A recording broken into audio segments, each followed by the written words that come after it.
નમસ્કાર વિદ્યાર્થી મિત્રો, હું રેખા કોટડિયા યુટ્યુબ ચેનલમાં આપનું હાર્દિક સ્વાગત કરું છું. આજે આપણે અભ્યાસ કરીશું ફિલોસોફી વિષયનો. ચાલો વિદ્યાર્થી મિત્રો, આજે આપણે પહેલા ચેપ્ટરના નવો ટોપિક અનુમાન દલીલનું સ્વરૂપ વિશે ચર્ચા કરીશું. તો આગળ આપણે જોયું કે એ વિચાર પરથી તેની સાથે સંકળાયેલા બીજા વિચાર તરફ જવાની માનસિક પ્રક્રિયાને આપણે અનુમાન કહીએ છીએ. એટલે કે એક વિચારની સાથે જોડાયેલો જે બીજો વિચાર છે તેના તરફ જ્યારે આપણે જવાની માનસિક પ્રક્રિયા કરીએ છીએ ત્યારે તેને અનુમાન કહી શકાય. પરંતુ આ અનુમાનોની જે શાબ્દિક રજૂઆત છે, પછી તે વાણી દ્વારા હોય કે લેખન દ્વારા, તેની અભિવ્યક્તિને આપણે દલીલ કહીએ છીએ. આમ કોઈ પણ દલીલ ઓછામાં ઓછા 2 અથવા 2 થી વધારે વિધાનોની બનેલી હોય છે અને વિધાનો પરસ્પર એકબીજા સાથે તાર્કિક રીતે સંકળાયેલા હોય છે.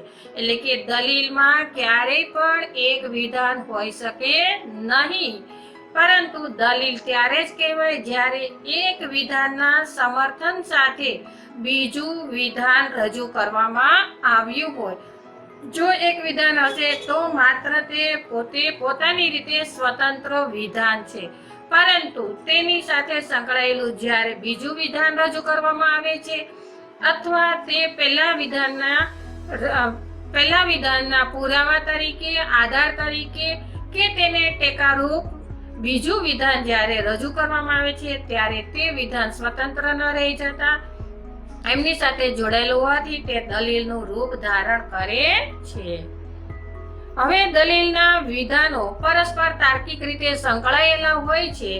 આ બાબતને આધારે દલીલના સ્વરૂપની સમજૂતી આપતા એમ કહી શકાય કે કોઈ પણ દલીલ એ માત્ર કથન નથી, પણ સમર્થન કે પુરાવા સાથેનું કથન છે. એટલે કે મહાત્મા ગાંધીજીએ આપેલા જે આપણી સમક્ષ તમે નજર સમક્ષ જોઈ રહ્યા છો તે 5 ઉદાહરણો જોઈએ જે કથન છે, પરંતુ આ તમામ કથનો છે એ માત્ર કથનો નથી.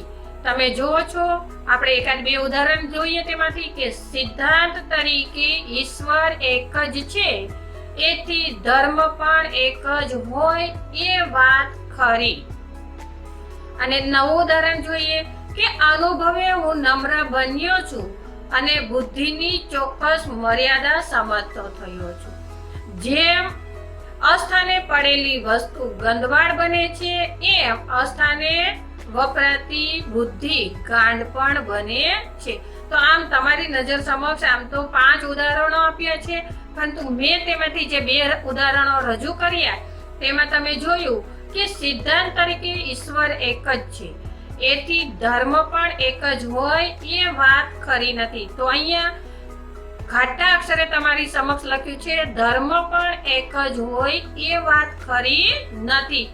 તો અહીંયા પહેલા વિધાનની સાથે બીજું વિધાન છે તે તેનું સમર્થન કરે છે કે સિદ્ધાંત તરીકે ઈશ્વર એક જ છે, તેથી કરીને આપવામાં જે આવેલું છે ધર્મ પણ એક જ હોય એ વાત ખરી, તો એ પહેલા વિધાનનું સમર્થન કરે છે.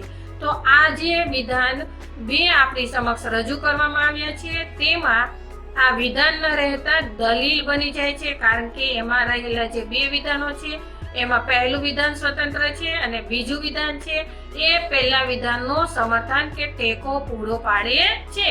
તેથી તે માત્ર કથન કે વિધાન ન રહેતા દલીલ બની જાય છે.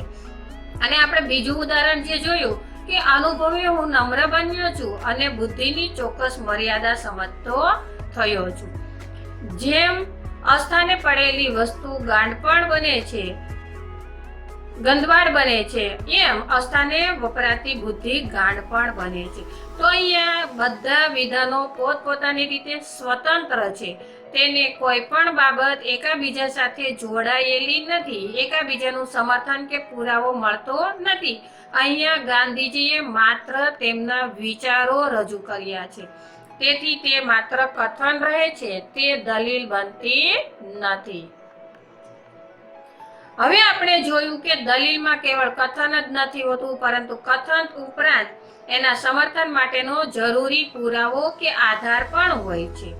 આમ દલીલની અંદર આવતા કથનો કે વિધાનોને બે ભાગમાં વહેંચી શકાય. એટલે કે દલીલ કર્તાનું મુખ્ય કથન એ વિધાન, અને બીજું તો કે મુખ્ય વિધાનના સ્વીકાર માટેના પુરાવા કે આધાર રૂપે રજૂ કરેલું વિધાન કે રજૂ કરેલા વિધાનો.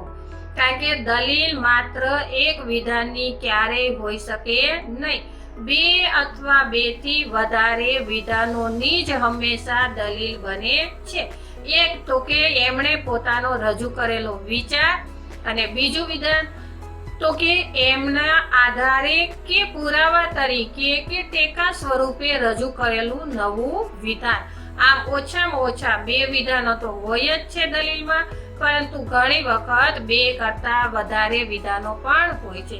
તો જ્યારે એ વિધાનો રજૂ થાય છે ત્યારે દલીલ બને છે. પરંતુ આ દલીલમાં સમર્થન તરીકે રજૂ કરવામાં આવેલું માત્ર એક જ વિધાન હોય છે, અને તેને આપણે ફલિત વિધાન તરીકે ઓળખીએ છીએ. પરંતુ આધાર વિધાનોની સંખ્યા એક કરતા વધારે પણ હોય છે, અને તેથી તેને આપણે આધાર વિધાન કે આધાર વિધાનનું એવું કહીએ છીએ. એટલે કે જે સમર્થન કે પુરાવા તરીકે રજૂ થયેલું વિધાનો હોય તેને આધાર વિધાનો કહેવાય, અને તેમાંથી ફલિત થતું જે વિધાન હોય, પુરવાર થતું જે વિધાન હોય તેને ફલિત વિધાન કહેવાય. એટલે કે ફલિત વિધાનની સંખ્યા હંમેશા એક જ હોય છે, અને આધાર વિધાનોની સંખ્યા એક કરતા વધારે પણ હોઈ શકે છે. તમને એમને ઉદાહરણ દ્વારા સમજીએ તો અહીંયા બે ઉદાહરણો તમારી નજર સમક્ષ રજૂ કરવામાં આવ્યા છે. કોઈ પણ માણસ અમર નથી, અજય માણસ છે. આનો અર્થ એ કે, તો આનો અર્થ એ કે પછી રજૂ કરવામાં આવતું વિધાન એ પુરવાર થાય છે, અને પુરવાર થાય છે તેથી તે ફલિત વિધાન બને છે. અને આ દલીલનું ફલિત વિધાન છે કે અજય અમર નથી. એટલે કે આનો અર્થ એ કે અજય અમર નથી. તો આ ત્રીજું વિધાન જે રજૂ કરવામાં આવ્યું છે દલીલમાં તે ફલિત વિધાન છે, અને આગળના જે બે વિધાનો છે તે આધાર વિધાન બને છે. શા માટે ને, તો કે જે બાબતને ફલિત કરવી છે તેના આધાર તરીકે રજૂ કરવામાં આવેલું હોવાથી તે આધાર વિધાનો છે, અને તેના આધારે એક જ બાબત ફલિત થાય છે, અને તેથી તે ફલિત વિધાન બને છે. ત્યાર પછી દલીલમાં એક જ આધાર વિધાન હોય એવું પણ બને છે. એવું નથી કે બહુ ઝાઝા આધાર વિધાનો જોઈએ. અહીંયા આપણે એક આધાર વિધાન વાળી દલીલ જોઈએ તો એમાં જોઈએ આજે રવિવાર છે. આનો અર્થ એ કે આવતીકાલે સોમવાર થશે. એટલે કે અહીંયા આપણી પાસે એક આધાર વિધાન અને એક ફલિત વિધાન છે. આવતીકાલે સોમવાર થશે એવું તમારે જ્યારે પુરવાર કરવું છે તો તમે એના આધાર તરીકે કે ટેકા તરીકે શું લેશો, તો કે આજે રવિવાર છે. તો આજે રવિવાર છે એ આધાર વિધાન બને છે, અને આવતીકાલે એટલે કે આનો અર્થ એ થાય છે કે આવતીકાલે સોમવાર થશે એ બાબત એના ઉપરથી ફલિત થાય છે, તેથી તે ફલિત વિધાન બને છે.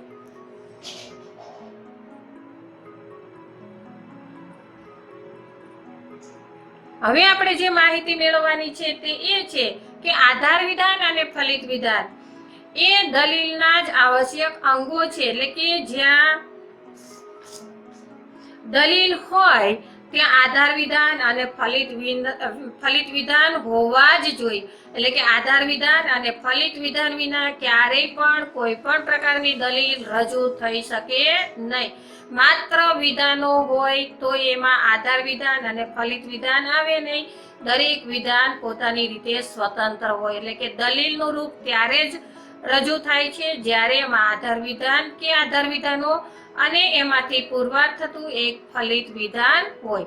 અહીંયા તમારી સમક્ષ આપણે જે આગળની દલીલો જોઈ એમના કેટલાક વિધાનો જોઈ. જો વિધાનોને સ્વતંત્ર રીતે લેવામાં આવે, ક્રમબદ્ધ 1 2 3 4 5 એ રીતે આપવામાં આવે તો એ માત્ર વિધાનો છે, એ દલીલ નથી. અહીંયા તમારી નજર સમક્ષ 5 વિધાનો લખવામાં આવ્યા છે. કે 5 વિધાનો સ્વતંત્ર છે, તે અજય માણસ છે, અજય અમર નથી, આજે રવિવાર છે, તો આ બધા સ્વતંત્ર વિધાનો છે, તો તેને આપણે દલીલ કહી શકીએ નહીં, કારણ કે એ બધા સ્વતંત્ર વિધાનો છે. આગળ આપણે આ જ વિધાનોને જોઈન્ટ કર્યા હતા, સમૂહમાં મૂક્યા હતા. તો જ્યારે એ સમૂહમાં રજૂ થયા, એક વિચારને આધારે બીજો વિચાર, બીજા વિચારને આધારે ત્રીજો વિચાર, આમ ક્રમશઃ એક સાથે એ બીજો વિચાર ને ત્રીજો વિચાર જ્યારે ક્રમબદ્ધ જોડાય છે ત્યારે એ દલીલ બને છે. અને જ્યારે એ દલીલ બને છે ત્યારે એમાં આધાર વિધાન કે આધાર વિધાન અને તેના પરથી ફલિત થતું એક અને માત્ર એક એ ફલિત વિધાન બને છે. તો આમ આપણને આધાર વિધાન કે આધાર વિધાનોના આધારે એક ફલિત વિધાન મળે છે. હવે આપણે જોઈએ કે કોઈ પણ આધાર વિધાન સ્વતંત્ર રીતે આધાર વિધાન નથી કહેવાતું, પણ અમુક ફલિત વિધાનના સંદર્ભમાં જ એ આધાર વિધાન કહેવાય છે. એટલે કે ફલિત વિધાન વિના આધાર વિધાનો ક્યારેય પણ શક્ય હોતા જ નથી. એ જ રીતે આધાર વિધાનોના સંદર્ભમાં લાવ્યા વિના ફલિત વિધાનનું અને ફલિત વિધાનોના સંદર્ભમાં લાવ્યા વિના આધાર વિધાનનું વર્ણન કરી શકાતું નથી. એટલે કે ફલિત વિધાન અને આધાર વિધાન બંને દલીલના આવશ્યક અંગો છે. એકાબીજાની હાજરી વિના એકાબીજા ક્યારેય પણ એ મહત્વ ધરાવી શકે નહીં કે રજૂ થઈ શકે નહીં. તો ફલિત વિધાન અને આધાર વિધાનનો અર્થ મેળવી લઈએ. ફલિત વિધાન તો કે દલીલમાં આવતા વિધાન સમૂહના જે વિધાનને એ સમૂહના બાકીના વિધાનોમાંથી ફલિત થતું દર્શાવ્યું હોય તે વિધાનને ફલિત વિધાન કહેવાય છે. આવી તમને 1 માર્ક્સ માટે 3 પ્રશ્ન પૂછાઈ શકે છે, અથવા ફલિત વિધાનની વ્યાખ્યા આપો એવું પણ પૂછાઈ શકે છે. તો ફલિત વિધાન એટલે શું? તો કે દલીલમાં આવતા વિધાન સમૂહમાંના જે વિધાનને એ સમૂહના બાકીના વિધાનોમાંથી ફલિત થતું દર્શાવ્યું હોય, પુરવાર થતું દર્શાવ્યું હોય તે વિધાનને ફલિત વિધાન કહી શકાય. હવે જોઈએ આધાર વિધાનની વ્યાખ્યા. તો કે આધાર વિધાન એટલે શું? તો કે દલીલમાં આવતા વિધાન સમૂહમાંના જે વિધાન કે વિધાનોમાંથી, જો અહીંયા વિધાન કે વિધાનોમાંથી લેવામાં આવ્યું છે, કારણ કે હંમેશા આધાર વિધાન એક કરતા વધારે હોય છે. તેથી તો આ વિધાન કે વિધાનોમાંથી ફલિત વિધાનને ફલિત થતું દર્શાવવામાં આવ્યું હોય તે વિધાન કે વિધાનોને આધાર વિધાન કે આધાર વિધાનો કહે છે. કારણ કે આધાર વિધાનોની સંખ્યા એક કે એક કરતા વધારે હોઈ શકે છે, જ્યારે ફલિત વિધાનની સંખ્યા એક અને માત્ર એક જ હોય છે. તમને MCQ કે 1 માર્ક્સમાં પૂછવામાં આવે કે ફલિત વિધાનોની સંખ્યા કેટલી હોય, તો હંમેશા એક જ જવાબ આવશે. જ્યારે આધાર વિધાનોની સંખ્યા પૂછાય તો એક કે એક કરતા વધારે. આ બાબતને આપણે સરસ મજાના ઉદાહરણ દ્વારા સમજીએ તો અહીંયા આધાર વિધાન અને ફલિત વિધાન સાપેક્ષ પદો છે એમ કહેવાનો અર્થ એ પણ થાય છે કે કોઈ પણ એક દલીલમાં ફલિત વિધાનની સંખ્યા હંમેશા એક જ વિધાન અન્ય કોઈ દલીલમાં આધાર વિધાન હોઈ શકે છે. અને બીજી રીતે કહીએ તો કોઈ એક દલીલમાં જે વિધાન આધાર વિધાન હોય તે અન્ય કોઈ બીજી દલીલનું ફલિત વિધાન પણ હોઈ શકે છે. એટલે કે દલીલો જ્યારે અલગ હોય ત્યારે પહેલી દલીલનું આધાર વિધાન બીજી દલીલનું ફલિત વિધાન પણ હોય છે, અને પહેલી દલીલનું ફલિત વિધાન એ બીજી કોઈ દલીલનું આધાર વિધાન પણ બની શકે છે. એટલે કે આધાર વિધાન અને ફલિત વિધાનની જે ક્રમ છે તે બદલાઈ શકે છે, પણ ક્યારે? તો કે પહેલી દલીલમાં જે આધાર વિધાન હોય એનું એ જ ફલિત વિધાન એની એ જ દલીલમાં ક્યારેય આવી શકે નહીં, પરંતુ અન્ય સ્વતંત્ર દલીલમાં પહેલી દલીલનું આધાર વિધાન છે એ બીજી દલીલનું ફલિત વિધાન બની શકે. પરંતુ એકનું એક વિધાન ક્યારેય પણ આધાર વિધાનનું ફલિત વિધાન બની શકે નહીં. દલીલ બદલાઈ જાય તો આધાર વિધાન છે ફલિત વિધાન બની જાય, ફલિત વિધાન છે આધાર વિધાન બની જાય છે. અહીંયા તમારી સમક્ષ બે ઉદાહરણ સરસ મજાના રજૂ કર્યા છે કે હિના એસએસસી બોર્ડમાં પ્રથમ નંબરે પાસ થઈ. આનો અર્થ એ કે હિના હોશિયાર વિદ્યાર્થી છે. આમાં પહેલું છે એ આધાર વિધાન છે, બીજું છે એ ફલિત વિધાન છે, કારણ કે પહેલા વિધાનમાંથી બીજું વિધાન તારવવામાં આવ્યું છે અથવા ફલિત કરવામાં આવ્યું છે. આ તમારી એક દલીલ હતી. બીજી દલીલ છે જે વિદ્યાર્થી હોશિયાર હોય છે તે વિજ્ઞાનના અભ્યાસમાં આગળ જઈ શકે છે. હિના હોશિયાર વિદ્યાર્થી છે. આમ એ સ્પષ્ટ થાય છે કે હિના વિજ્ઞાનના અભ્યાસમાં આગળ જઈ શકે છે. એટલે કે પહેલી દલીલમાં આપણે જોયું હતું કે હિના હોશિયાર વિદ્યાર્થી છે, તે પહેલી દલીલનું ફલિત વિધાન હતું, પરંતુ અહીંયા બીજી દલીલમાં તો કે એ આધાર વિધાન બની જાય છે. બીજી દલીલમાં પહેલી દલીલનું ફલિત વિધાન એ આધાર વિધાન બને છે. એટલે અહીંયા વાત એ છે કે આધાર વિધાન છે એ ફલિત વિધાન બને છે, ફલિત વિધાન છે એ આધાર વિધાન બને છે, પરંતુ બંને દલીલો સ્વતંત્ર છે, એકમેક સાથે જોડાયેલી નથી. આમ પહેલી કોઈ પણ દલીલનું આધાર વિધાન એ બીજી દલીલનું ફલિત વિધાન અને બીજી દલીલનું ફલિત વિધાન એ પહેલી દલીલનું આધાર વિધાન હોઈ શકે છે. એટલે કે એમનો ક્રમ ચેન્જ થાય છે, પણ એની એ જ દલીલમાં ક્યારેય બદલી શકે નહીં.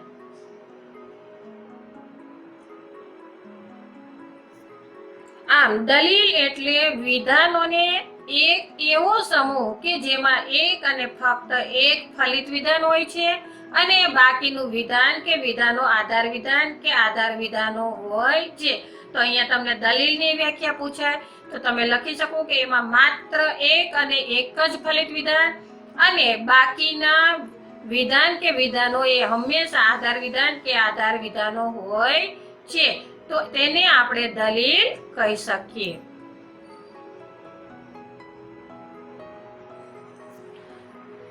કોઈ પણ દલીલમાં એક અને ફક્ત એક જ ફલિત વિધાન હોય છે એ હકીકત પરથી એમ કહી શકાય કે કોઈ પણ સંભાષણ કે લખાણમાં જ્યારે એકથી વધારે ફલિત વિધાન જોવા મળે તો એમાં કાં તો પરસ્પરથી સ્વતંત્ર એવી એકથી વધારે દલીલો હોય અથવા પરસ્પરથી સંકળાયેલી એવી અનેક દલીલોની હારમાળા પણ હોઈ શકે છે.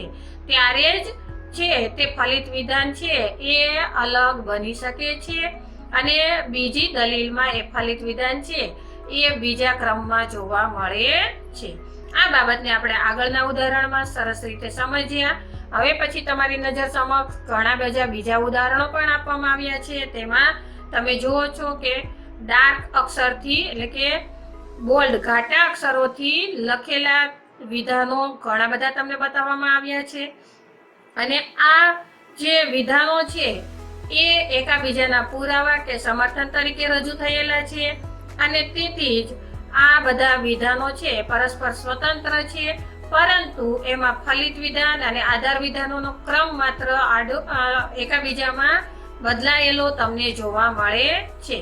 આમ તમે જોઈ શકો છો કે આ જે બાબતો છે તે તમને માત્ર અને માત્ર આધાર વિધાન અને ફલિત વિધાન નું સ્થાન દર્શાવવા માટેના ઉદાહરણો રજૂ કરવામાં આવેલા છે.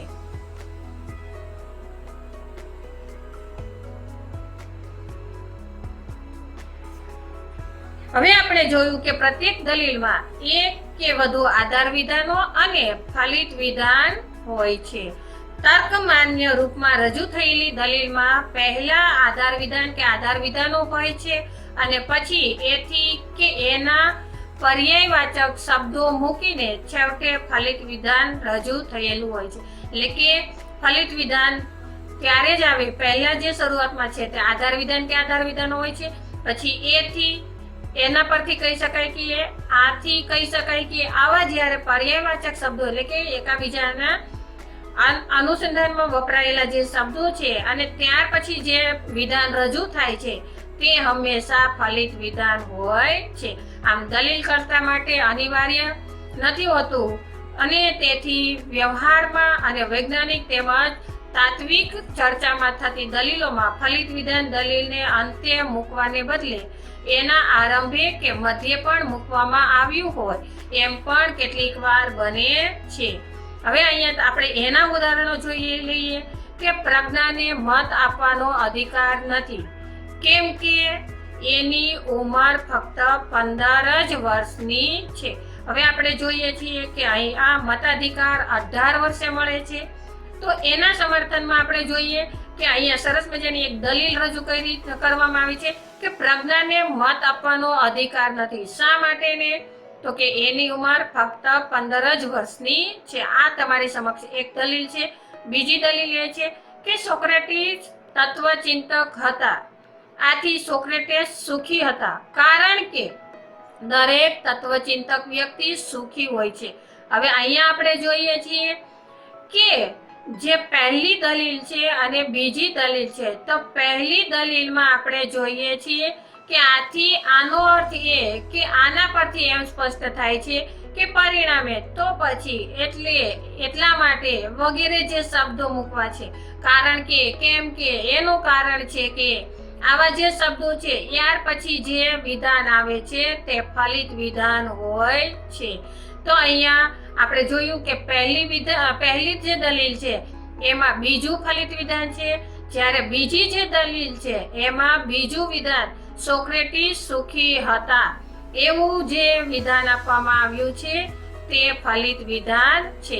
એટલે કે ફલિત વિધાન દલીલમાં પહેલા પણ હોઈ શકે, વચ્ચે પણ હોઈ શકે અને અંતે પણ હોઈ શકે છે. એટલે કે ફલિત વિધાનનો ક્રમ ગમે ત્યાં રજૂ થઈ શકે છે.